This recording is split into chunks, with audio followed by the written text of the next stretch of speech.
এটা তাদের ইন্টারেস্টের জায়গা, স্বার্থের জায়গা। এখানে কোটি কোটি টাকার বিষয়। কারণ এইগুলো এই সাম্রাজ্য যখন তারা হাতছাড়া হয়ে যাচ্ছে, তো এই হাতছাড়া হওয়ার আগে তারা একটু ঝাঁকুনি দিবে, এটাই স্বাভাবিক। আর একটা হচ্ছে আলীনগর, যেটা এই যে আমরা যেখানে আছি, এটা একেবারে শেষ মাথায় প্রান্তে। তো এইখানেই মূলত আমাদের নতুন একটা অস্থায়ী ক্যাম্প হচ্ছিল, ওটা নির্মাণাধীন ছিল, আমাদের ফোর্স এখনো ওঠে নাই। তো এখানে যেহেতু আমাদের স্কুলে, এখানে আলীনগর স্কুলে র্যাব, পুলিশ, এপিবিএন বা আরআরএফ সবাই ছিল। তো এইখানে তারা টার্গেট করেছিল যে আমাদের এই নতুন যে ক্যাম্পটা, এই ক্যাম্পটা যেন ওইখানে আমরা না করতে পারি। তো উদ্দেশ্য ওটাই ছিল। ওইটার উদ্দেশ্য থাকার উদ্দেশ্য ওই কারণেই, ওইটা ইমপ্লিমেন্ট করার কারণে তারা কিন্তু আমাদের এইখান থেকে যারা কেউ না ফোর্স বের হতে পারে তাদেরকে আটকায় রাখে আর কি।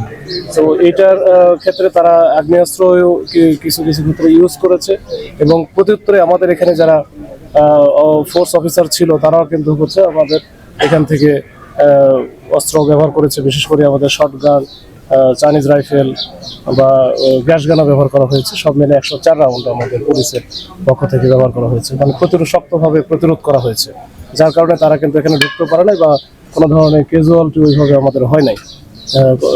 এই হচ্ছে অবস্থা। আর ক্যাম্পের কিছু অংশ দেওয়াল তারা এক্সকাভেটর মেশিন দিয়ে ভেঙে ফেলে।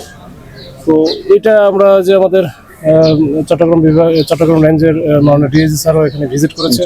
আমরা এসেছি রাতেই, তখন আমরা আসলে সরাসরি আসতে পারিনি, আমরা হেঁটে এসেছি। তো এখন পর্যন্ত ওই ঘটনা বাদ দিয়ে মোটামুটি এখন পর্যন্ত এখানে তারা এই ঘটনা ঘটার পরপরই ওই রাত্রে শেষ রাতের দিকে, বিশেষ করে 4টা-5টার দিকে তারা কিন্তু এখান থেকে চলে যায়। তারা ওই যে যেহেতু পাহাড় আছে এখানে, পাহাড়ের ওইদিকে চলে যায়। আচ্ছা ভাই, সন্ত্রাসীদের প্রতি আপনাদের বার্তাটা কি থাকবে? এবং আপনার ক্যাম্পের এই যে একবার হলো সামনের নিরাপত্তার জন্য বাড়ানোর জন্য কি ব্যবস্থা নেবেন এই বিষয়ে? চ্যালেঞ্জ হিসেবে নিল কিনা সন্ত্রাসীরা আপনাদের উপর হামলা? এই যে ঐক্যবদ্ধ আপনাদেরকে চ্যালেঞ্জ দিল কিনা যে লক্ষ্য করলো কেন আপনাদের? এইখানে তো আসলে আপনারা জানেন যে এখানে তাদের অনেক বড়, এটা তাদের ইন্টারেস্টের জায়গা, স্বার্থের জায়গা। এখানে কোটি কোটি টাকার বিষয়। কারণ এইগুলো এই সাম্রাজ্য যখন তারা হাতছাড়া হয়ে যাচ্ছে, তো এই হাতছাড়া হওয়ার আগে তারা একটু ঝাঁকুনি দিবে, এটাই স্বাভাবিক। তো যতই ঝাঁকুনি দেখ, আসলে আমরা চেষ্টা করব। আমাদের আইন শৃঙ্খলা বাহিনী এখানে অবস্থান করতেছে, সামনে আরও অবস্থান করবে, আর হয়তো বেশি পরিমাণে আমরা রাখবো। স্যাররা যেভাবে সিদ্ধান্ত দিবে। তো এই হচ্ছে অবস্থা। আমাদের কোনো পিছুপা বা পিছানোর কোনো সুযোগ নাই। ইয়াসিন এবং রোকন দুজনকে আসলে আপনারা আটক বা গ্রেপ্তার করতে পারছেন না?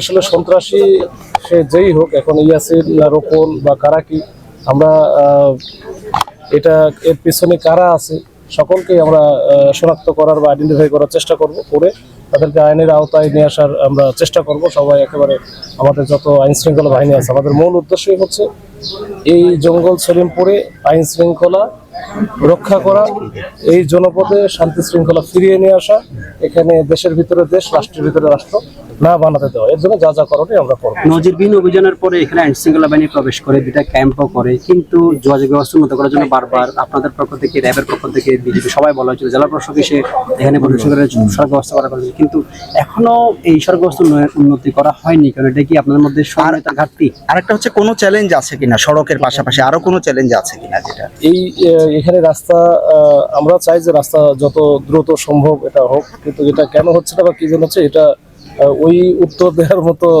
আমার উত্তর দেওয়ার কথা না।